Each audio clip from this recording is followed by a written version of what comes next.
Iran ने 6 अमरीकी technical जहाज तबाह और कई फौजी हलाक करने का दावा कर दिया। IRGC बहरिया ने अल शवेख बंदरगाह और दुबई के साहिलों पर अमरीकी अड्डों पर हमले किए। ऑपरेशन में बैलिस्टिक मिसाइल और अल कदर 380 क्रूज मिसाइलों का इस्तेमाल किया गया। 6 अमरीकी लैंडिंग क्राफ्ट यूटिलिटी को अल शवेख की बंदरगाह पर निशाना बनाया गया, जबकि 3 जंगी जहाज आपस में टकराने के बाद डूब गए।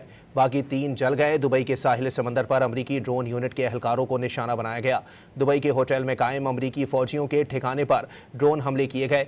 पासदारान इनकिलाब ने ऑपरेशन में कई अमरीकी फौजी हलाक और जख्मी होने का दावा किया है। आपको बताएं कि ईरान ने 6 अमरीकी टेक्निकल जहाज तबाह और कई फौजी हलाक करने का दावा कर दिया है। आपको वाज़ेह करते चलें कि IRGC बहरिया ने अल शवेख बंदरगाह और दुबई के साहिलों पर अमरीकी अड्डों पर हमले किए हैं। ऑपरेशन में बैलिस्टिक मिसाइल और अल कदर 380 क्रूज मिसाइलों का इस्तेमाल किया गया। 6 अमरीकी लैंडिंग क्राफ्ट यूटिलिटी को अल शवेख की बंदरगाह पर निशाना बनाया गया, जबकि 3 जंगी जहाज आपस में टकराने के बाद डूब गए। बाकी 3 जल गए। दुबई के साहिल समंदर पर अमरीकी ड्रोन यूनिट के एहलकारों को निशाना बनाया गया।